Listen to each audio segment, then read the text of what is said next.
Well, hey, gang. Sorry. This is a first test run with, there we go, this new laptop. So I hope things are sounding and looking a wee bit better. That is the intention, obviously. Maybe I just scoot back just a little bit. Yeah, that's probably good.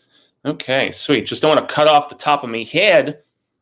But yes, as always, what up, Zach? I'm going to give everybody a couple minutes to filter through. And in the meantime, I'm also going to share this video, but rocking my GNR, which I got to see the alleged hired guns recently, but I thought they sounded great. I mean, really with Slash and Duff back in the group, that changed things up significantly. But we will get to one humdinger of a slobber knocker here in just a moment. But very excited. Just don't want the volume to be doubling on us here. But hopefully everything is looking and sounding good. Rocking there. And let's just get this a little bit more. Okay, cool. So you can see all the cool shizzle. I love these, this Ka, and it's not quite as awesomely lit as I would like, but yeah, the Eye of the Crimson King up there. But let's share this, and then we can get to talking all about the Regulators.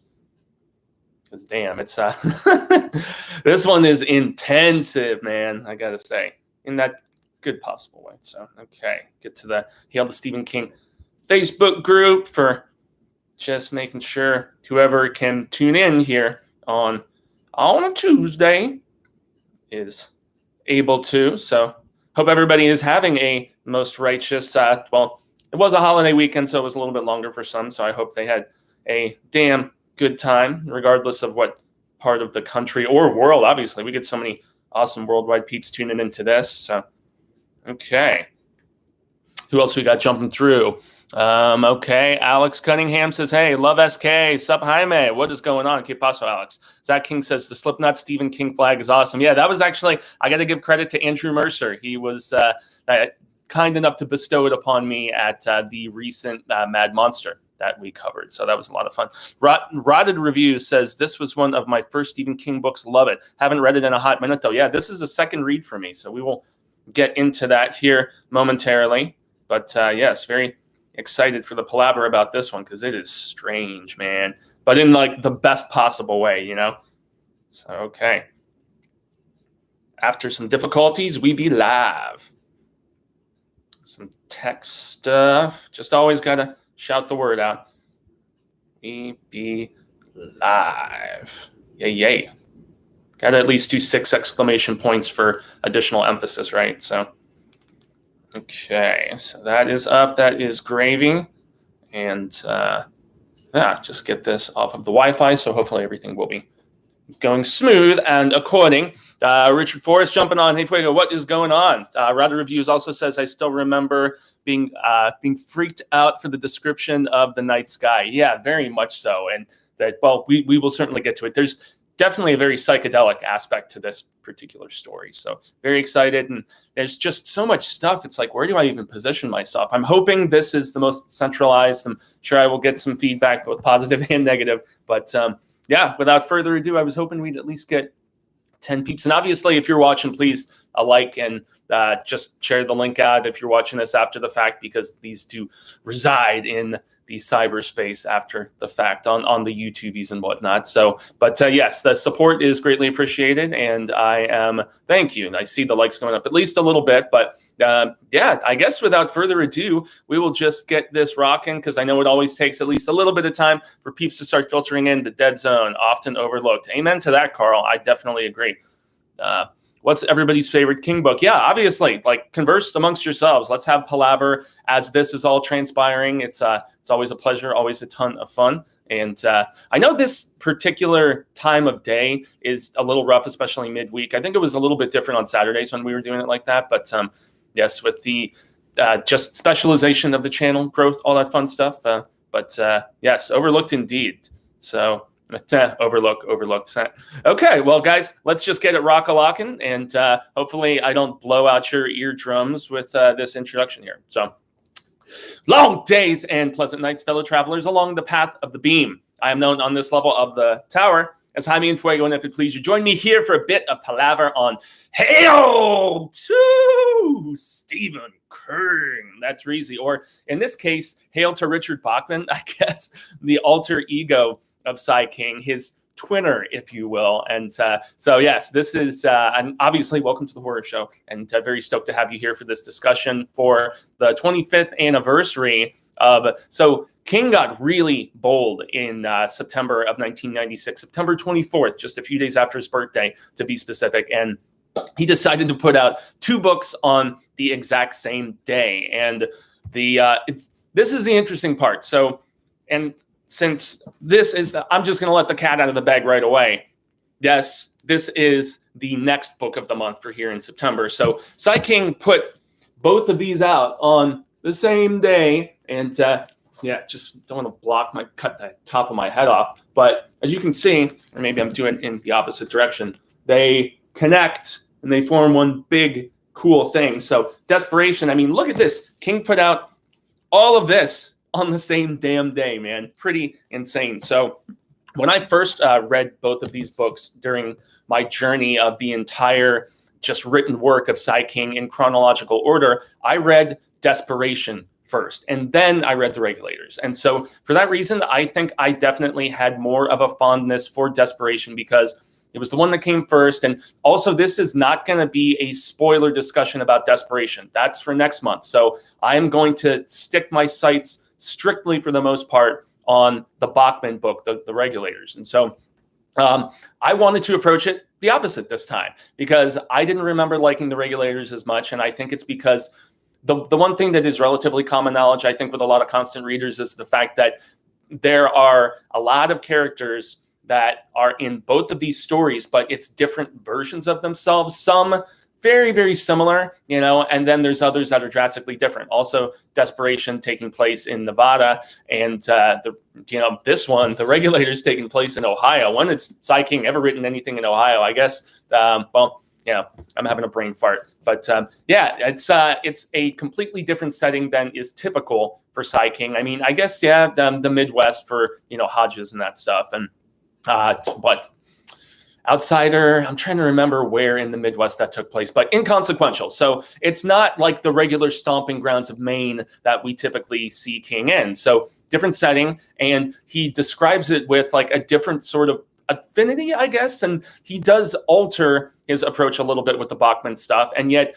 he had put Bachman to rest in the 80s after he was found out, and that it was shortly after the release of Thinner, and so that was a big thing, and he was a little upset about that, and that's why the Dark Half most definitely addressed that sort of situation in stark sort of fashion, and I mean, it was cool that he decided to revisit his old alter ego, his secret identity, so to speak, his more vicious one. And so that was a fascinating thing. And really, he finished, as he talks about in a few different nonfiction stuff. I believe he addresses it in On Writing, one of the updated versions of it. But he said that he finished Desperation and he just had this weird hankering, this weird itch to just take these same characters or most of the same characters and put them in completely different setting. And also in the case of one in particular that I won't spoil since I'm not spoiling Desperation, but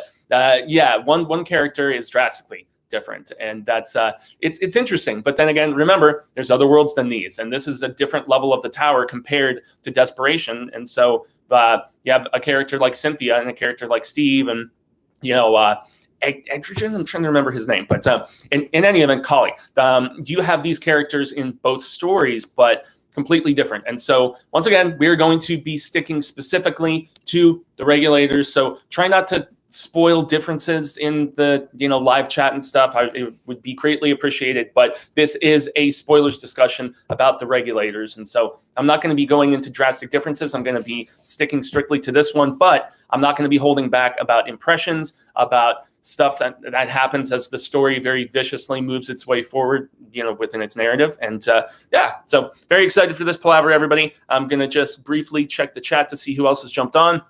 Zach King says it's my favorite. Wow, It. Okay, It is my favorite. Sorry, he's not mentioning this book. He's talking about It, which is in the top 3, myself included. The favorite for Mike Kern. Shout out to Mike's Book Reviews, who had me on recently. And the second half of our palaver is coming very soon, so that's going to be exciting. Sharon Beveridge is on at work, as usual, just popping in to wish everybody long days and pleasant nights. Sorry, this new laptop that I'm using, I'm looking, trying to just squint and whatever, because I don't have the best eyesight as it is, not blind as a bat, but definitely a little bit tougher without a big screen like when I was using my old iMac. But yes, so that is very awesome of her. The Regulators and am deep into Desperation now. Very nice. Okay, cool. She finished it, and now I'm not sure if Sharon had read either of these previously, but this was the first time revisit of both books for me, so that was pretty cool. Brian L. says, joining in after seeing your collaboration with Mike's Book Reviews. You are a King expert. Well, I consider myself a King enthusiast. I hate tossing around the term expert, but I am humbled and honored for the kind words. It means a hell of a lot. Zach King also says, whenever I read this, I picture Sherilyn Fenn as Audrey. The name of that actress does not ring a bell. Oh, okay, who played Audrey. Okay, so the double name on Twin Peaks. Twin Peaks is one that I never finished, unfortunately. I watched a little bit of the first season, and I've been meaning to revisit it. But yeah, I was a little young when it was first airing, and I think I caught an episode or two at a friend's house, and their parents came and turned it off because they were like, this shit's too weird for you kids. So definitely one that I need to get to. But so let's talk Richard Bachman and King's return to his alter ego. So there's a couple of things that I definitely want to mention that cracked me up in the fact that King, in the marketing process, he made this seem his what was his Viking at the time or Doubleday? I'm trying to remember. It's of ill consequence, in all honesty. But this was basically marketed in a very tongue-in-cheek fashion as being something that King did not write. And so here in the leaflet on the side, it says, author of the best-selling novel Thinner and 4 thrillers that have sold millions in an omnibus edition entitled The Bachman Books, the late Richard Bachman has been described as Stephen King without a conscience. Now he performs an eerie encore with the posthumous release of The Regulators, a harrowing story of a suburban neighborhood in the grip of surreal terror. And then it goes into, the discussion about Wentworth and gives a little bit of, plot details just to get people stoked and stuff. And yet there is still, you've got Sai King it's just funny. But what is even more amusing is the editor's note at the very beginning. And so that's what I wanted to read because it's just a wee bit more intriguing and amusing, to be fair. So editor's note, check it out, peeps. Before his death from cancer in late 1985, Richard Bachman published 5 novels. In 1994, while preparing to move to a new house, the author's widow found a cardboard carton filled with manuscripts in the cellar. These novels and stories were in varying degrees of completion. The least finished were longhand scribbles in the steno notebooks Bachman used for original composition. The most finished was a typescript of the novel which follows. It was in a manuscript box secured with rubber bands as if Bachman had been on the verge of sending it to his publisher before his final remission ended. The former Mrs. Bachman brought it to me for evaluation, and I found it at least up to the standards of his earlier work. I made a few small changes, mostly updating certain references, substituting Ethan Hawke for Rob Lowe in the first chapter, for instance, but have otherwise left it pretty much as I found it. This work is now offered with the approval of the author's widow as the capstone to a peculiar but not uninteresting career. My thanks to Claudia Eskelman, the former Claudia Bachman, Bachman scholar Douglas Winter, Elaine Coster at New American Library, and to Carolyn Stromberg, who edited the earliest Bachman novels and validated this one. The former Mrs. Bachman says that, to the best of her knowledge, Bachman never traveled to Ohio, although he might have flown over it once or twice. She also has no idea when this novel was written, although she suspects it must have been late at night. Richard Bachman suffered from chronic insomnia. And then Charles Verrill, New York City, who I'm 90% sure that is Sai King's editor, his longtime editor, at least at the time. I'm not sure if he still is or not offhand. So that is one expert bit of knowledge I cannot drop, unfortunately. But yes, so let's talk Bachman. Let's talk Stephen King without a conscience, as the just little information there says. And the cool thing about this hardcover release especially is the fact that now there's a lot of characters in this. So I would describe this as like a Stephen King greatest hits of so many different things that he does well, and unfortunately, which some people criticize him for, for just certain character archetypes that he puts in his tales. And this is no exception, unfortunately. So there is a myriad of a cast here. All the people on this this Poplar Street, I recall correctly, Poplar.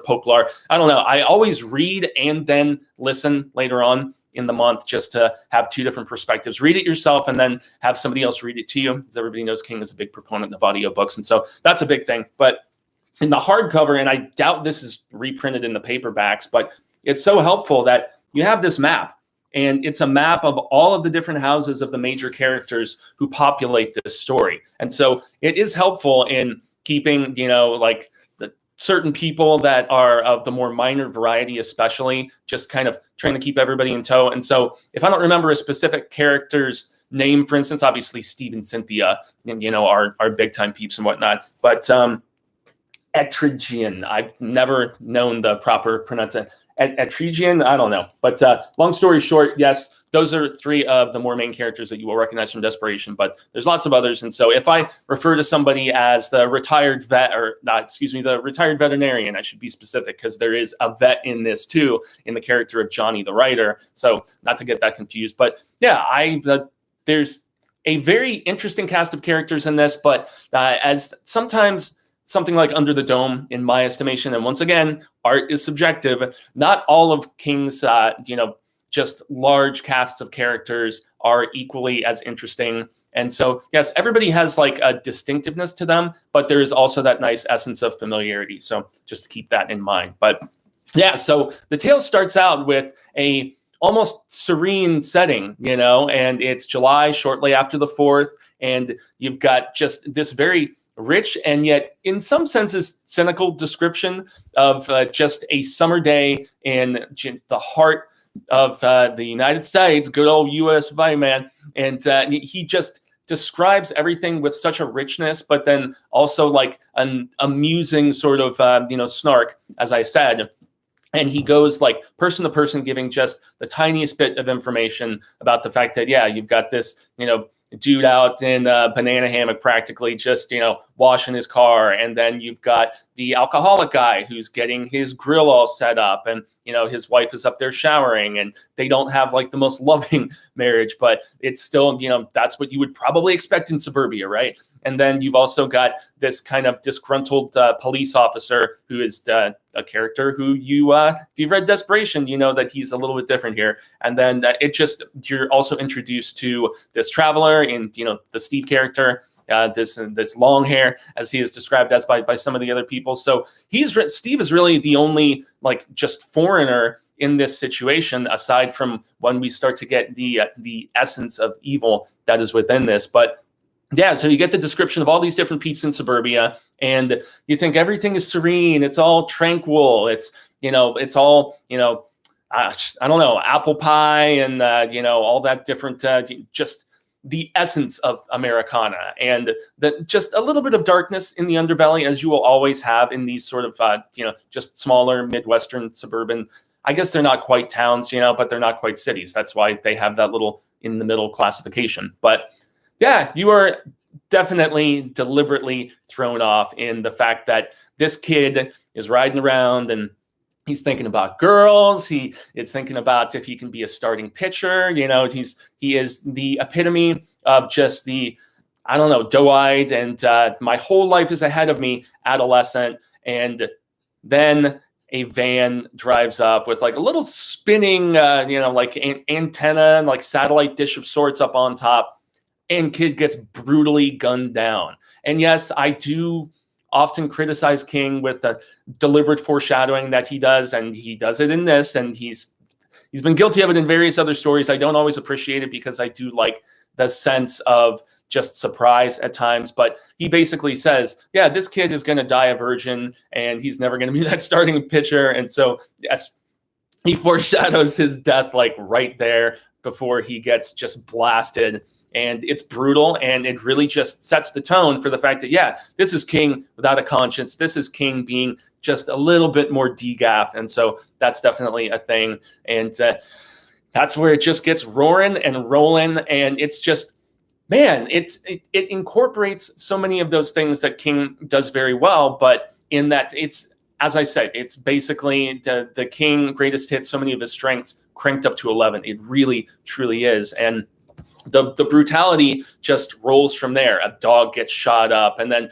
there's these other kids that are about to, presumably get it as well. And the Cynthia girl, who is also in Desperation, she rushes over, and it's like, did they get spared, or did she give enough of a distraction, whatever, and they dip out. They're out of there, and the rest of the neighborhood is just like the street specifically, because it's not even just a whole neighborhood of people. It's just a strip of street of people on Poplar or whatever.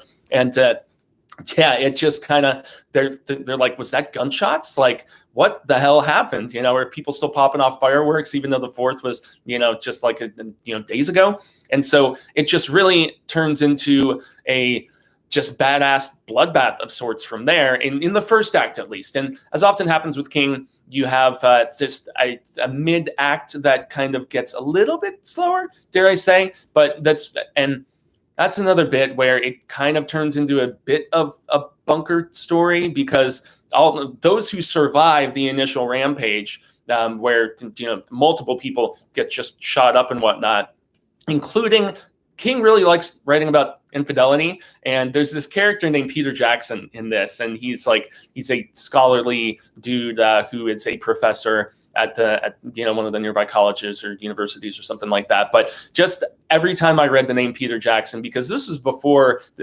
pre-Lord of the Rings, and being 1996 and everything, and so I was aware of Jackson at that time because of the fact that I had seen Bad Taste in Dead Alive, aka Brain Dead, in other territories, and Meet the Feebles. If y'all have ever seen Meet the Feebles, damn. But I couldn't help but laugh anytime I read the name Peter Jackson. It just made me chuckle up a little bit. But Peter Jackson's wife is one of the early victims, and she's coming back from a little bit of infidelity and getting it down, and she still loves her husband Peter, but she just wants to jump the bones like a mad woman of this guy that she has been obviously having an affair with for quite some time. And so, yes, we know this was a very prominent tale in Cujo with, just the, cheating on a spouse and stuff like that. So, but King makes very short work of her, and it's almost like a comeuppance, like a little morality tale. It's like, yeah, well, you were screwing around, so bam, you're gone, like right off the bat. And yeah, Peter Jackson, he is definitely very upset, by the loss of his wife. And so I don't know that. So she's one of the early victims, but essentially it turns into a factioning off of these survivors, and they're holed up in these two different houses. And that's where the story, at least in my estimation, as far as the pacing and stuff goes, as often happens with the bunker tales. And, obviously The Mist is a bunker tale, but significantly leaner in that department, being a novella in comparison. And yet it still does flesh out characters, but some more so than others. Like there is the elderly retired veterinarian. We don't really get very much for him. And then there's also these twins and their mother Cammie, and this girl Susie, who had her friend shot down as well. So there's a girl that also gets gunned down early, and she's the friend of this chick Susie, and it was these two girls and these twins, and so that was another thing going down. But so you've got the twins, and then you've got the writer, and the writer is, once again, at least in my estimation, it's either between the writer or between Audrey. And Audrey is somebody that we get this very mysterious little bit about at the beginning, because the paperboy, he rides by and he sees her standing in her window, but she's like topless. She's just standing there, like clothed from the waist down, and just staring ominously and in such an eerie fashion. And the paperboy kid's like, it's like, what the hell? Like he could have found it like arousing, so to speak, but he is not intrigued in that regard. He's just like, that shit was creepy. I'm going to just keep writing, and that's going to be about it. So yeah, Audrey is, it's between Johnny and Audrey, in my opinion, as the flip ups. And that's where Steve, and that's where the desperation factor, he's a much more focused upon character in Desperation, albeit a twinner, a different version of him. So once again, I'm not trying to spoil Desperation at all, but it is interesting to see characters that were a little more prominent and at the forefront in the mirror book of it, so to speak, having slightly diminished roles. So Johnny, Vietnam War vet, we catch him at the very beginning of the story. He's competently strumming, singing, playing his guitar a little bit, and so that's a thing that we know that he has that musical affinity, and he is a writer of he kind of got his foot in the door by writing a really sleazy story about a father that had a romantic affair with his daughter. And so that obviously controversial sort of thing. That's beyond Lolita, dude. But he ended up making his fortune essentially writing these children's books. And so he's a very interesting character. And he quickly shows a lot of gusto and rises to the occasion. But he gets one of the first just whiffs of the creepiness that is really going on beyond just people getting shot up, because he tries to use the phone. And when he tries to use the phone, he can't even get a dial tone or anything like that, trying to hit up 911. And he gets this creepy children's voice, and it's like nursery rhyme sort of shit. It's like a little bitty baby Smitty, something on a titty. King loves those nursery rhymey, silly sort of twist it and make it dirty. And hey, that's his inner child just coming and saying what's up, I guess. So that's cool. But that's the first whiff that this is way beyond just some, just drive-by violence, which, I know it was very prominent in the early to mid 90s. It still happens now, but in the height of gang culture in the early to, mid 90s, gangster rap being such a big thing and whatnot, drive-bys were just a daily sort of thing. Now, unfortunately, it's like school shootings, and let's not open that can of worms or anything, because it is the most heart-wrenchingly horrendous thing to think about, and how frequently it's happened too. But yeah, this was in just that bloody, grotesque golden age of just drive-by shootings and stuff. And so that obviously around this time, Insomnia, for instance, with King writing about the abortion debate, this is him addressing this sort of street violence and, just the loss of innocent life. So, because it's not always gang hits and other thugs are getting shot up. It was really a big thing in that these thugs were trying to shoot each other a lot of the time. And the innocent life, the collateral damage, if you will, that was involved in the process. And so, King quickly makes it very prominent and well-known, or Bachman, I should specify, that this is far beyond just that sort of cut and dry, despicable, villainous nastiness. And it just builds and builds from there. And one thing that I do have to say, in a callback in some ways to it, and there is a lot of similarities with the entity known as Bob Gray or Pennywise or whatever from that book, with the evil presence in this that has basically initially taken over a child that is in the care of the aforementioned zombie Audrey character that I said was staring out of the window. But yeah, you see a lot of similarities as far as just the expansion of evil, but also just how it grows more powerful and what it feeds upon. And so we will obviously get to that, but it has been a hot moment since I've actually looked at the chat, and I think peeps are just along for the listening ride. Lost but not forgotten, Richard Bachman says, J-Wade85. Amen to that. Maybe Peter Jackson should be on, should do an adaptation. Boy, wouldn't that be awesome? And that's one thing that I will definitely say right off the bat, is that this is one of the few Sai King stories that has not been adapted into anything. And I think it probably is because it is so strange and almost like a Frankenstein of so many different weird ideas, between the Western elements that we eventually get and the sci-fi kids toy elements that we get, and yet also the crazy supernaturalness that this spirals into. So it was optioned as something to be a TV series in 2014, but this would really, and I would love to see an adaptation of this, just like I know my buddy Rob Cordery, who has championed this along with its twinner novel Desperation. Those are his two favorite Stephen King things, if I'm not mistaken, aside from The Tower. So shout out to my dude Rob. And yes, I hope he gets to check out this video at some particular point. But yeah, it would have to be such a hard R-rated. It would have to be, I guess Prime could do it. Look what they've done with The Boys, or if it was on Showtime or HBO or Cinemax or something like that, Stars could probably do it. But yeah, it would have to be a no holds barred, just absolutely degaff affair, because that's what this story really becomes. And you've got women like her arm, the wife of a character, the alcoholic character, whose name eludes me, but unimportant. He's the super boozer on the grill at the very beginning. She gets her arm like practically blown off at one particular point, and they get her inside, and the veterinarian is trying to like save her arm. No dice. It ends up having to be removed, and they put it in the refrigerator because they have nowhere else to actually store this thing as she's on the verge of death. And the husband is so freaked out by this that he has no alcohol to drink, and he's sipping on cooking sherry, and it's such a crazy situation. But yeah, it's no holds barred, once again, as I said, with this story, as far as just the violence and everything, but also the weirdness, I think, would make it a little bit of a difficult adaptation, because there is the structuring that I was hinting at just a little while ago. There's a lot of flashbacks, and they kind of fill out the backstory of how this kid actually gets possessed by this tack or talk, or whatever I've heard it said both ways, and palaver, tomato, I don't know at this particular point, to each their own, but Deshane, I don't know. I always go based on how Bangor, it's a thing. I've joked about that with many people, but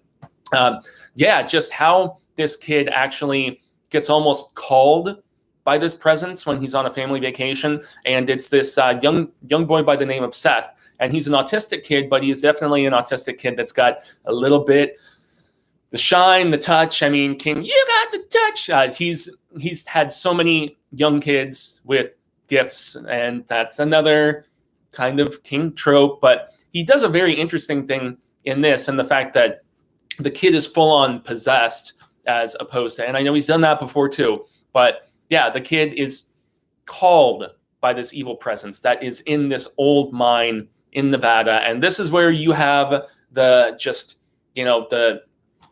guess the threading that goes through both stories, so to speak, both Desperation and this one, is the fact that they go to Desperation, Nevada in this, and this kid who's barely said much of anything, especially anything that's decipherable for his parents and for his two older siblings.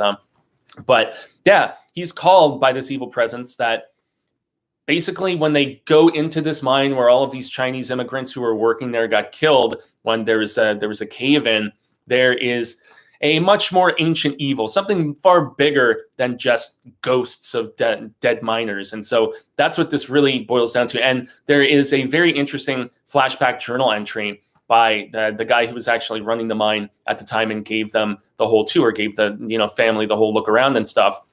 And he basically gives some information about how this area, like the formation of it, is like hundreds of millions of years old. And so that's where, very similar to the Pennywise, Bob Gray, just that whatever that evil entity was, that was from another dimension, world, whatever. And there's not like direct clarification about like where Tack came from, but it just really makes it plain and clear that this presence is very powerful and very ancient, almost timeless in that regard. And so, yeah, it latches onto this kid and takes power of him and gives him the ability to manifest things. And so that's where we find out these details about his favorite things, which are like Bonanza and old westerns and stuff like that. But then also this crew of like intergalactic crime fightery and whatever is called the Moto Cops.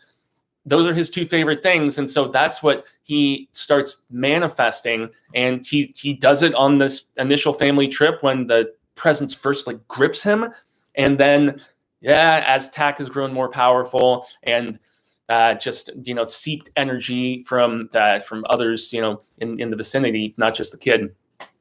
He has found enough just strength to start overrunning this town, and not only overrunning this town with these shoot 'em up cops and intergalactic cops, like I said, Moto Cops as they call them, and then also these characters from this western called the Regulators, which was kind of a forgotten one, but I guess Seth had seen it and he was all about that chisel. And so it's just like a kid in the sandbox, which is what Seth does throughout this entire thing. It's like, I wanted my Ninja Turtles to play with my G.I. Joes and with my Ghostbusters and Masters of the Universe. And so I would have them in these crossover adventures. And they eventually started doing that sort of cool shit in comic books. And just those kids like me that grew up doing all that. And I know this is a timeless sort of thing with kids and their toys and stuff like that. But yeah, it is just a very weird melding. And I would imagine that probably had something to do with the fact that this has not been adapted yet, because it is sci-fi, it is Western. It's probably why we've had so much trouble with The Dark Tower being properly adapted. We had that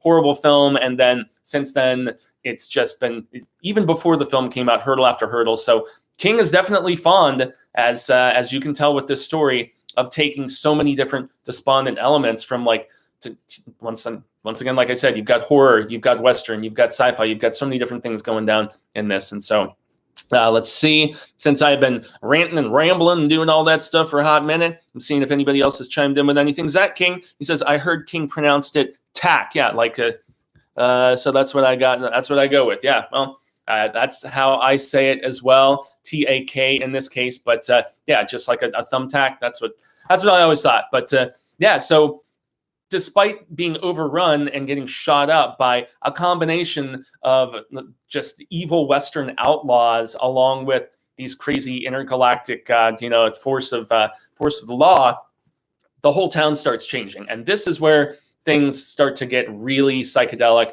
really crazoid in that particular regard, because it's like bits of the town are going from your Midwestern, like trees and whatever. It starts essentially changing into a Western town. And not only that, but they're obviously caught, these characters, in some sort of little like microcosm bubble, almost like in Storm of the Century, where they're just cut off and the sense of space and time and everything has kind of halted. And that's exactly what happens, because there's no fire trucks or law enforcement or anything that is, approaching the scene. Obviously, watches have stopped and phones are inoperable. And so, yeah, they are essentially stuck in this like limbo of sorts as the town is being transformed. And yet another interesting thing that King does in this is the transformation of the town, and even some of the creatures that start showing up within it. It's all just like the melding of Western with sci-fi. It's all reminiscent of a child's imagination, and also how a child would actually visualize it. And so, yeah, the cactus, for instance, like they look all hand-drawn and crappy despite being physically there. Some of the creatures that are encountered, like this weird buzzard that starts eating the just blown up remnants of one of the wives of a character in this. It doesn't even look like a real bird. It looks like a mishmash of it doesn't even have like proper looking wings, and like the legs one is significantly longer than the other. And so the fact that it is very obviously the manifestation of how a child would illustrate something, how a child would make this sort of world look, and that's another cool thing in this. You do have illustrations, like little hand-drawn bits here and there that Seth had actually done. I'm trying to actually find one. I know there's one at the very end, but of ill consequence. That's the thing. The structuring in this that I mentioned, you get a chapter, and then you get either a newspaper clipping, and you get a chapter, and then you actually get a scene from Moto Cops, which is really funny.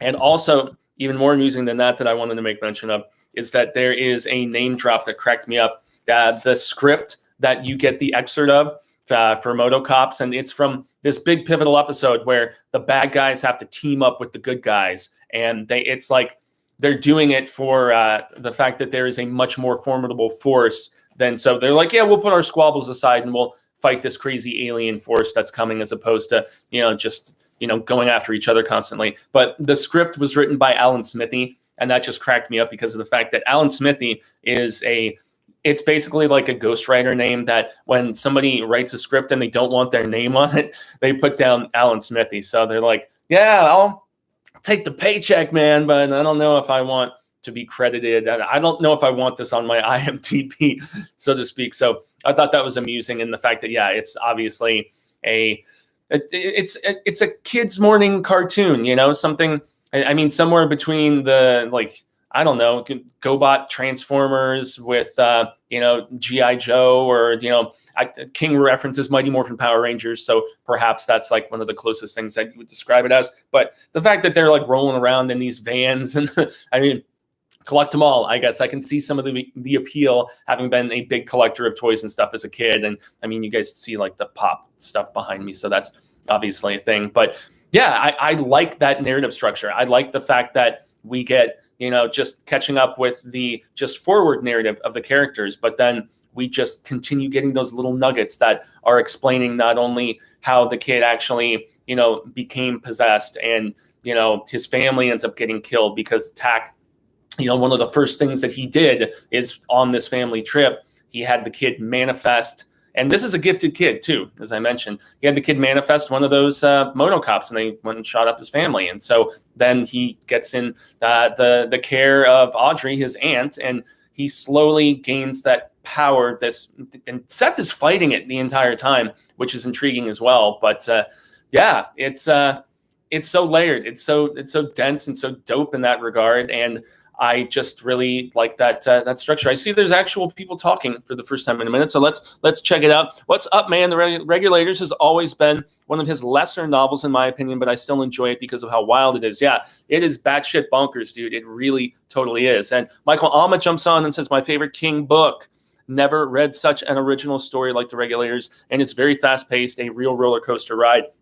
Damn good description of it, man. I mean, despite the fact that, yes, I do feel that when they're hauled up in the two separate homes, that things are just a little bit slow at times. But in that middle portion, what saved it for me was the journal entries from Audrey, and where you get just the progression of the power of Tak and his eating habits, the fact that it's all like Chef Boyardee and, just meat. You got to have meat. You got to have red meat. But also some of his nasty predilections, and the fact that he's a very carnal sort of entity of sorts as well, and tries to actually almost take control of the husband to get down with Audrey, with the wife, because this entity wants to experience sex. And the husband, he fights it off, and he eventually ends up committing suicide. But yes, this Tak presence within Seth, this main child,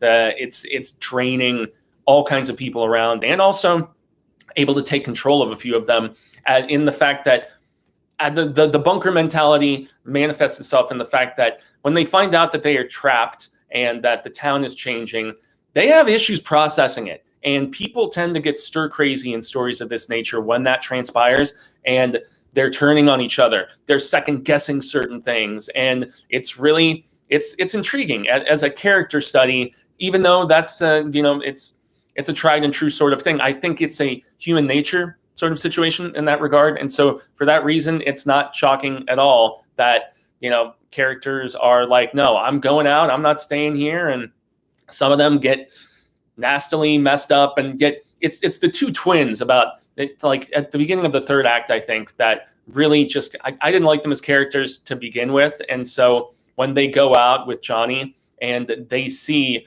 our cop, this disgruntled cop who was fired from the force, and yet he's trying to clear his name. He wants to be redeemed. The kids are almost clouded with their judgment, and they're so jumpy and so on edge that one of them, when he sees, I believe it's Steve and the cop walking up to them, he just blows his brains out because he thinks that it's, just more evil marauders coming to get at them. And so that sort of jumpiness and obvious immaturity when you're giving weapons to kids and all that other stuff. But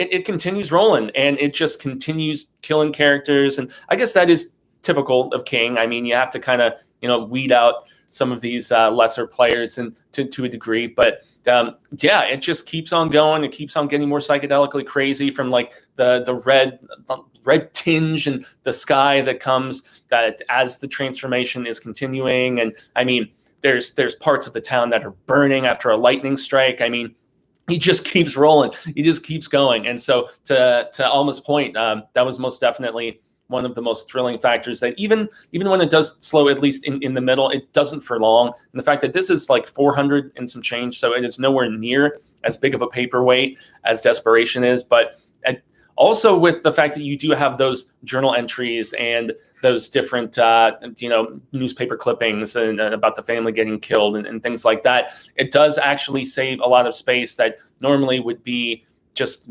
text, nothing but words. And so yeah, it's a damn good book. It really is. And in just not so much conclusion just yet, because if you have any other thoughts you want to toss out and whatnot, but I most definitely really appreciated this one for how just the bonkers and nutsoid it was compared to the initial read. And I think it's because I had let it simmer for so long, because I hadn't revisited this in maybe 6 years, when I was doing my original path. And also the fact that I did it in that differing order. I think I came into it with a far more fresh perspective, because really a lot of what I recalled was the fact that the kid was gifted and yet possessed, and he was chosen because of the fact that he had this sort of just psychic ability, that he had the touch, that he had the shine, and that's why he was chosen in the first place. And it does really build to what I think is one of Sai King's best endings that he's written. Like, no joke, man. It's tragic. It really is. I don't want to get to it just yet, but yeah, I've been not even consulting all the notes as much as normal, because I'm just ranting and railing about this one. But yeah, it's the entire situation as the psychedelia that we were talking about. It's described by a character at one particular time as being Alice in Wonderland, but the Nine Inch Nails version, and that was most definitely one of my favorite bits. And yeah, just tack making and tack building. It's just the transformation of the town is definitely one of the coolest. One of the things that I would love to see, like that sort of stuff, is why this screams an adaptation. But they would most definitely have to pump some money into it. But if you put Lisi's story on Apple TV kind of money into this, and just how you would make the sky look, and just some of the sets and what you would do for the town, it is the kind of thing that could be done on a very large soundstage, and just do the transformation in that regard and some CG alteration, and it could be really, really dope. It really, really could. Massive, massive potential. And just trying to see if there was anything besides what I've just been ranting and railing about. Yeah, and I mean, it is, as I said, it's turning into a Western town. They're like, I didn't remember when so-and-so were living in the log cabin. And they're like, no, that's because this is not your world, man. And yeah, I've hit on a lot of it, at least thus far, aside from just the craziness of the finale and everything. So what else is being said? I also finally started my collection, and I have about 17 hardcovers so far, says Young Conservative. Loved your vids. Horns right back up to you. Sky says hi. Hi, Sky. Okay, this is a new face. This is a new face that's jumping in. Is it Ali? God, I swear it is. And I'm having to get so close to actually see some of these names. Ham down. Okay, it says, hi, Fuego. I'm currently reading The Regulators and also Dr. Sleep. I just finished Mr. Mercedes, and I'm dying to receive my copy of Finders Keepers in the mail. Yeah, Finders Keepers, rad status, man. My favorite of the trilogy. And Dr. Sleep, some would argue, myself included, that it is superior to The Shining. But obviously, art is subjective. I will contend that always. So, because your opinion is your own, as it should be. And following up a little bit further, by the way, you once mentioned a rare, hard to get French copy of The Eyes of the Dragon. Yes, it's got completely different illustrations than in the one that you see way up there on my shelf. Probably not too well from this particular angle, but okay. Do you have a P.O. Whoa. Oh my goodness. In your possession. Wow. The Horror Show P.O. box is in the description of the video, and that would be an amazing acquisition. And I have had viewers send gifts from time to time, and it is always just, once again, a humbling and honoring experience to just have that sort of appreciation. And I will never say no, especially to something like that. Because I think there's even 2 different French editions. There's one that they were really separately, and I think they both have different illustrations, if I'm not mistaken. So, okay, what else we got? Zach King chiming in once again. I read Desperation before I read The Regulators, and although I love Desperation, I had more fun with The Regulators. Yeah, and Desperation being significantly more long-winded in comparison. I think this one's almost 7. Yeah, Desperation is just below 690, and whereas this one is like 460, I want to say, but inconsequential. This I don't know. I guess I really can't give a final verdict about which of the 2 I prefer more until I have reread Desperation. And it's, I don't know. Desperation has a very mediocre adaptation, and yet that's probably why I think I remembered. I feel like I remember Desperation significantly more because I have revisited that miniseries that Mick Garris did quite a few times over the years. Not dozens or anything, but I've watched it a good like 5 or 6 times since its release. Can't say I love it, but what's his face, Ron Perlman, and in the lead. Well, he's not the lead. He's our first taste of the lead villain, and he's great in that. The rest of the cast is solid enough, but yeah, I guess that's why I didn't recall a lot of the really psychedelic specifics of this one, especially what happens at the very end and the coolness of it, because there is no adaptation, no visual sort of thing to much more easily revisit in like an hour or 2, or if it was like a limited miniseries or something, maybe 6 and 7 hours, whatever. So yeah, significant more amount of time dedicated to rereading a book in comparison. And so that is definitely a thing. But okay, Proud SJW says, I ate too much and I crapped my pants. Oh, wow. Okay, that's why I say peace out. Yep, remove. Love it. This message is hold for review. Yo, Fuego. Solid book, gory and batshit. Would need a certain type of director to make an adaptation work. Yeah, but why was that? Great comment from JT Grogan held back, and yet anyway, gotta love when the trolls start coming through, guys. It's all part of the process. It doesn't always happen, and whenever it does, I'm just like, hey, I'm glad you at least tuned in. You care enough to try to troll, and it always kind of cracks me up. So there's that, and it's continuing. So peace out. Put you up. Yep. Okay. Gotta love the disruption. Thanks for caring so much that you want to come stir the shit. Okay.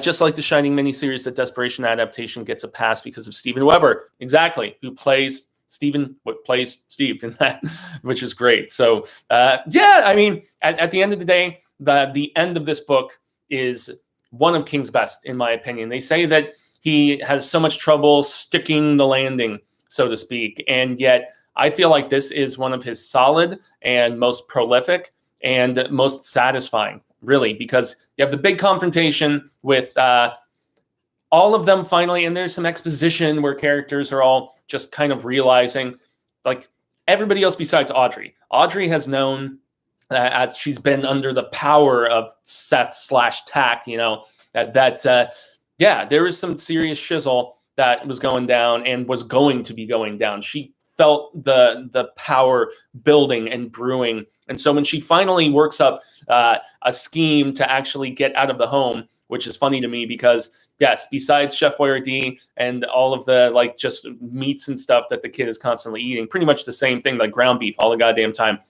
he's also very fond of chocolate milk. And so Tack also, despite loving the carnal sort of things and longing to actually experience that sort of interaction in the body of another, this weird ancient being just wants to, get down on the get down.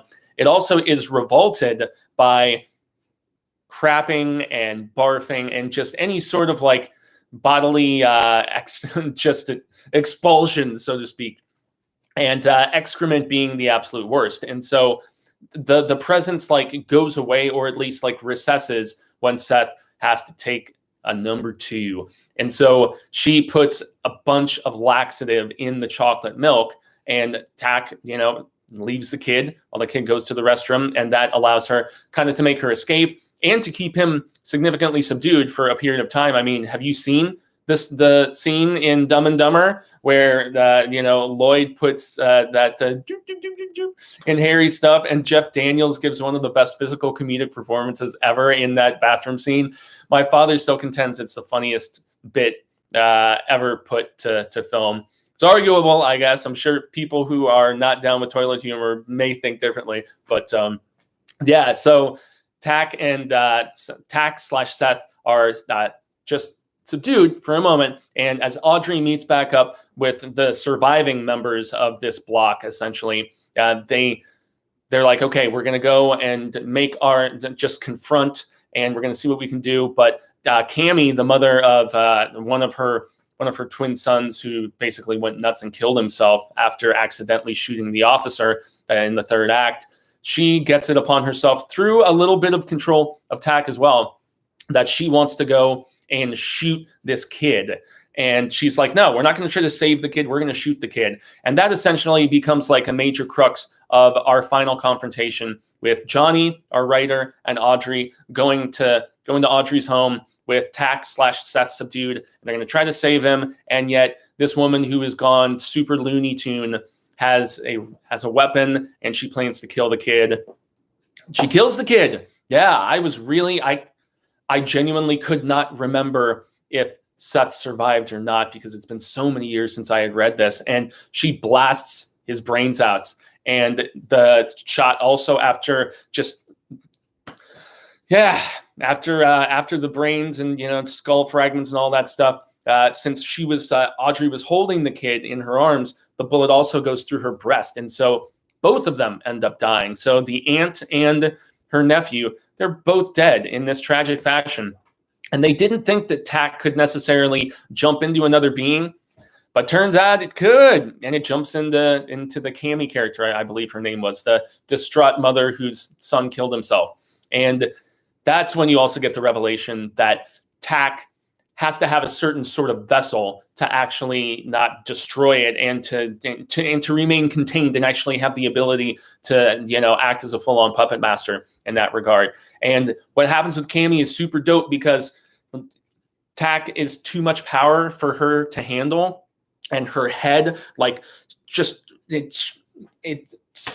it shrooms up like a mushroom cloud practically. And yeah, her head enlarges, and it's almost like, at least described in my estimation, as like the dudes from To Serve Man on the Twilight Zone. So big enlarged mushroom skull, and then kapow, we're talking scanner shit, man. And that's how things kind of end. And there is a sadness and mourning. Johnny is just so distraught, and obviously the other survivors. And once Tak is, and yet Tak, when he is about to, he knows that, the jig is up, at least for them, and her head is about to explode. He says to those surrounding, including Johnny and a few others, he's like, I will find you, and I will, this isn't over, so to speak. So yeah, it's not like the sort of situation where there is a full-on resolution of evil has been vanquished and everything is hunky-dory and okay. No, the darkness of this ending is why I find it so cathartic. And the fact that,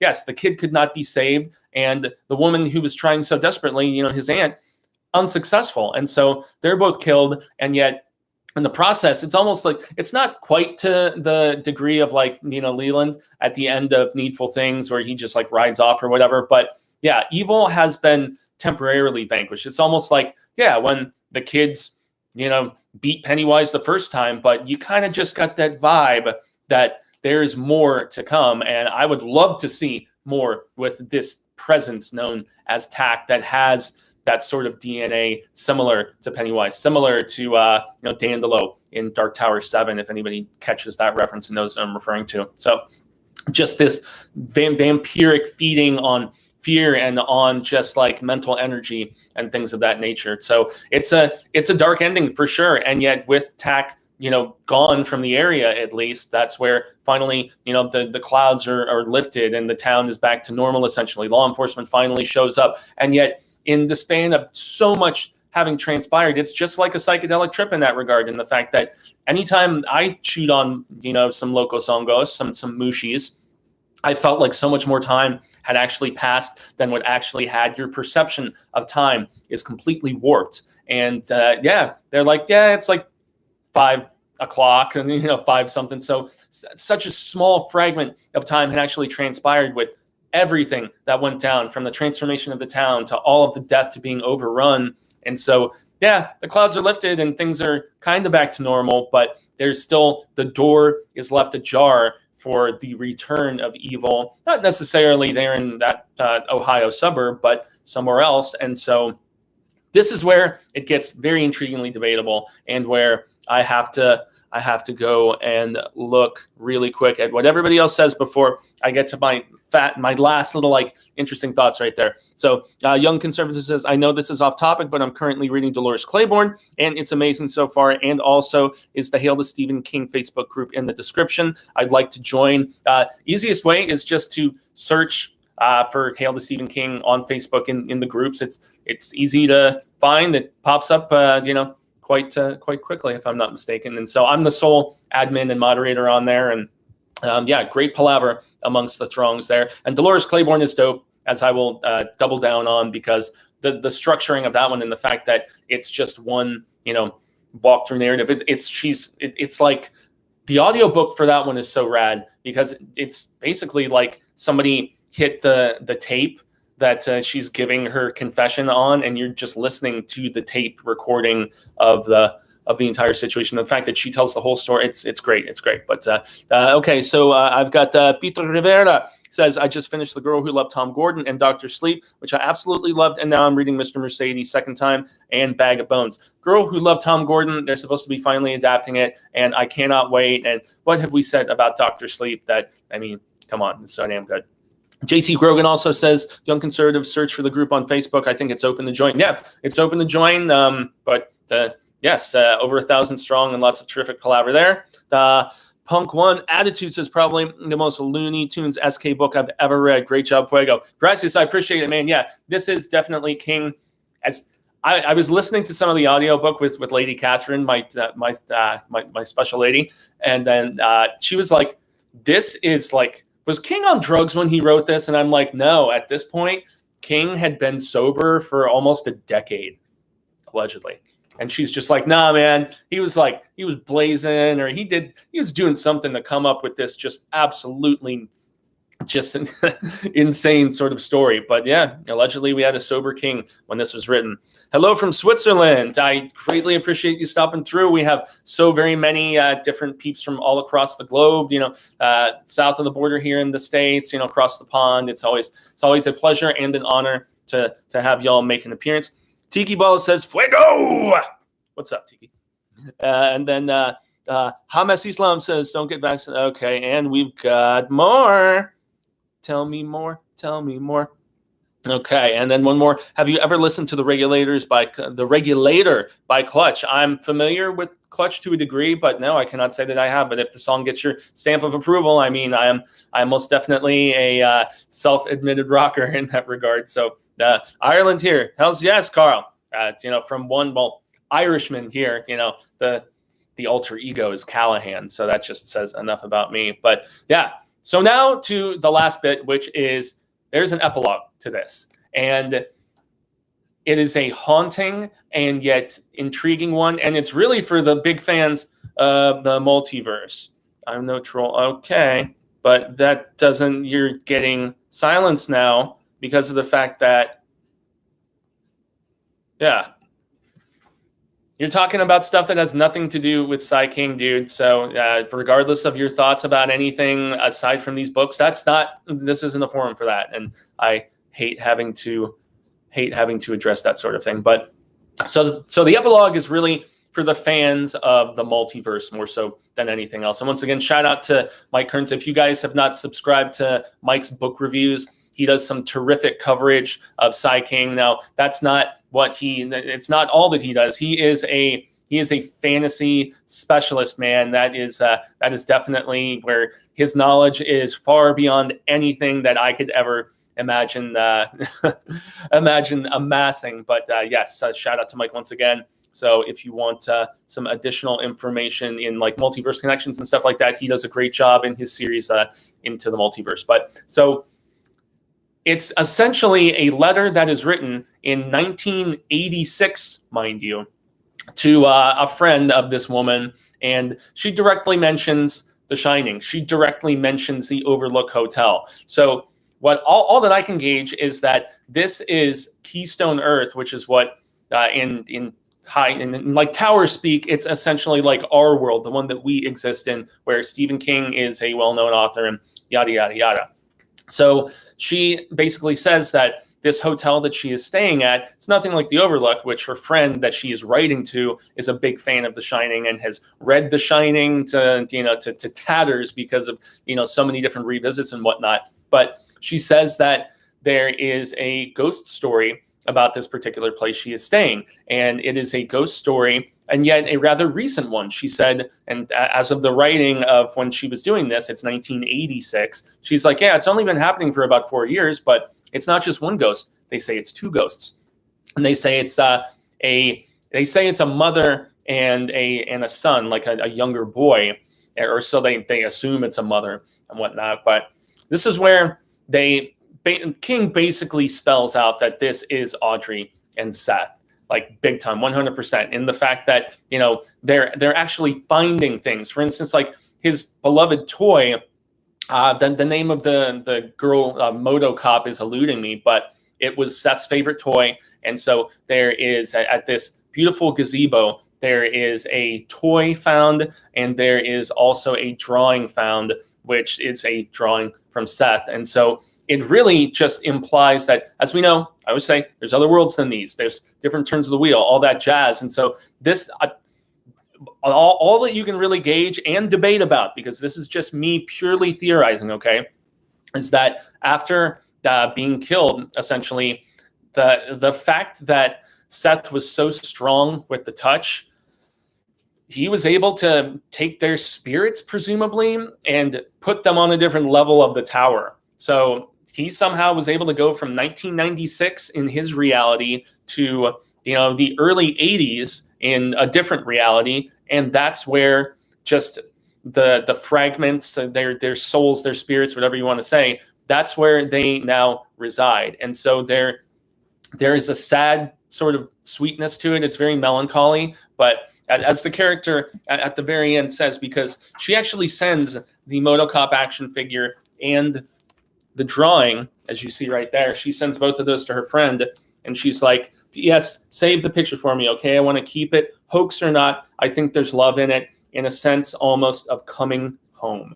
And I got kind of chills when I was reading it, and that was definitely one thing that I remembered from the very first read of this book, was the sweetness of the ending and characters being together, but I could not recall the ghostly presence. And so that was definitely the thing. So I think this is one of Sai King's absolute best endings, and props to everybody who came and chimed in and gave some thoughts. And it seems to be a pretty general consensus that those who enjoy this book, like, really, really enjoy it. And so that's, once again, the debate rages on, between which is the superior. Oops, I'm getting it backwards. Which is the superior of the two? As you see, that's how they connect.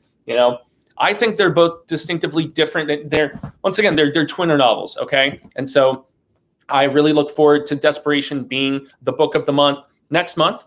So the first Tuesday in October, we will be reconvening to discuss that one. And I think that one will it'll have to be more of a compare and contrast thing, but maybe not. I mean, I'm sure there's some people who have only read Desperation and they don't want the Regulators spoiled for them. And so I don't know, maybe that could be a really cool deep dive video for the future, is to basically show the similarities in the fact that, yeah, you've got your mind and you've got this evil presence of Tack, and you've got twinner versions of all of these characters, and some have different fates than others. Well, actually, no, different motivations, I think, is a better way of putting it. So I think that could be a fun video, but they are really just, I don't know. They're different adventures of the same villain. It's like, I don't know, if you had two different Elseworlds and the Joker is in both of them, and yet in one Batman, it's like a Gotham by Gaslight thing, and then in another one, it's, I don't know, futuristic Batman or something of that nature. I don't know. There are other worlds in these, as we say, and I like the fact that these two different worlds exist. And I don't know. Do you have to really compare them to each other? I'm not sure that is ultimately necessary. So that is my final thoughts there. We have one more. Happy to help all. Okay, and we've got more disruptiveness. So I guess it's good that we are closing the proceedings today man, these two covers, yeah, they're rad status. And yet I found another cover, and it's two more joining covers, and I put one of them in the thumbnail, and it actually has one of those moto cops, their weird whatever buses or whatever the hell they called them. I'm trying to remember. Dream Floater was one of them. The Power Wagons, yeah. So that was cool. But yes, there is another set of adjoining covers, which are really, really cool. So that's going to be the end of the proceedings for today, everybody. So whether you tuned in and joined in the chat and kept it cool and respectful, I extend a grande gracias to you, and also to anybody who is watching this after the fact. That's where the like, the share, the subscribe stuff, all the YouTubiness comes into play and is so supremely appreciated. So I've been Jaime and Fuego. You can find them on all social media sectors: Twitter, Instagram, Facebook, here on YouTube. And yes, obviously, we mentioned the Hail the Stephen King Facebook group and all kinds of other awesomeness from the horror show. This upcoming weekend, we will be reviewing Malignant by James Wan, and then other recent stuff that's on the channel is a review of the new Candyman by Nia DaCosta, and also Demonic, which is the new film from Neil Blomkamp, and I was expecting a whole lot more from him. So in any event, that's going to be all she wrote, everybody. And so until the Wheel of Ka comes around once more, hasta luego, sin amigos, constant readers and viewers alike, say thank you. I'm hopeful we share more of this palaver sooner rather than later. And until then, remember to stay scared and read Stephen King. Yep, this guy right over. Yeah. Appreciate y'all. Okay, and we out. Peace.